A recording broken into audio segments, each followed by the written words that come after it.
Et bonsoir Dominique Mataillé. Bonsoir. Vous êtes journaliste, vous avez notamment été rédacteur en chef à Jeune Afrique et puis actuellement vous êtes collaborateur à cette revue, France Amérique, et vous venez nous parler aujourd'hui de votre livre « On n'a pas fini d'en parler », c'est aux éditions Favre.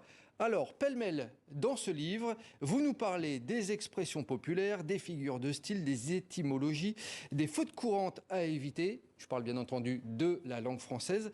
On se demande presque comment ne pas tomber amoureux justement de la langue française après avoir lu votre livre.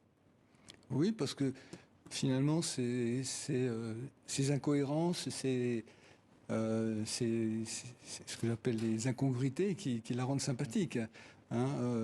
Quelqu'un a écrit, Rivarol a écrit au XVIIe siècle, je crois, que ce qui n'est pas clair n'est pas français.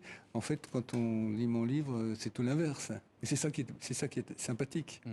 C'est ça qui est sympathique dans ce livre, on apprend beaucoup de choses et on se rend compte que la langue française n'a jamais été aussi vivante. Exemple avec l'écriture inclusive qui, bien entendu, fait beaucoup débat actuellement. Vous lui consacrez un chapitre d'ailleurs à l'écriture inclusive. Oui, donc j'essaie de faire la part des choses. Il y a des évolutions qui me semblent vraiment inévitables.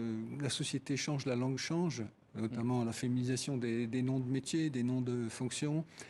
Mais il y a d'autres aspects dans ce qu'on appelle l'écriture inclusive qui sont un peu plus compliqués, le fameux point médian. On le voit là, hein. Oui, notamment, voilà. on a mis un exemple. C'est pas évident pour les francophiles ou les gens qui apprennent le français d'arriver à comprendre ce genre de terminologie. Je pense que d'ailleurs, c'est ce qui va se passer.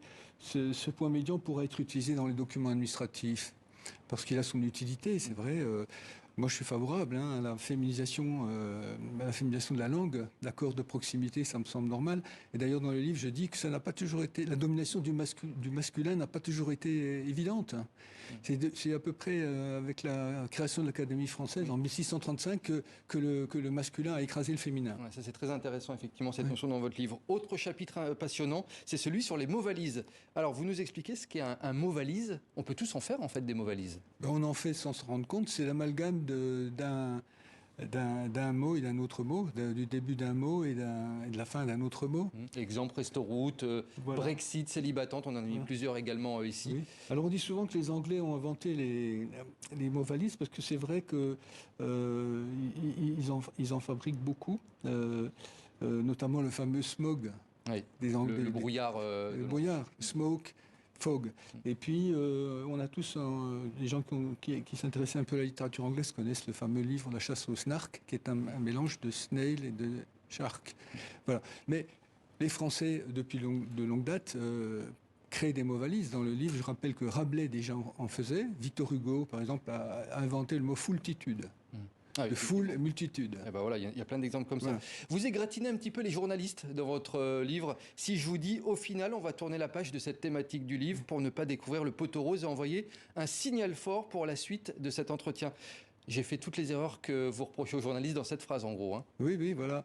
C'est vrai qu'il y a un certain laxisme. Moi, je suis favorable à l'évolution de la langue, mais il faut garder une certaine pureté syntaxique. Il y a trop de mots béquilles, en fait. Au final, voilà. Le poteau rose, ça, vous mettez un petit peu le doigt dessus. Et puis, au final, cocher toutes les cases. Mais des mots arrivent et en chassent d'autres. C'est des facilités, des clichés journalistiques. C'est des facilités. Effectivement, Dominique Mataillé, je voulais qu'on regarde une image ensemble. C'était à l'Académie française devant un spectateur subjugué, l'écrivain Éric Orsena lui-même. Des étudiants en lettres ont rendu hommage au texte du poète Joachim du Bellay à leur manière. Regardez et surtout écoutez. Dessous ce grand François dont le bel astre luit, Hélicon est tari, Parnasse est une plaine, les lauriers sont séchés, que je ne sais comment sa clarté fut éteinte, et vit en même temps et son jour et sa nuit. Dominique Mataillé, pour conclure, les poèmes de Joachim du Bellay déclamés en slam, une image qui doit vous faire plaisir, vous l'amoureux de la langue française. Oui, je suis très heureux de voir ça. Le slam, d'ailleurs je ne traite pas ce sujet, mais dans un prochain livre je le traiterai parce que c'est très riche et très prometteur pour l'utilisation de notre langue. Pour l'évolution de la langue française. Oui. On n'a pas fini d'en parler, c'est le titre de votre ouvrage qui est sorti donc chez Favre. Merci Dominique. Lausanne, donc la francophonie elle est complète. Et voilà, exactement, donc on peut la voir partout. Merci en tout cas d'être venu sur le plateau de 64 minutes.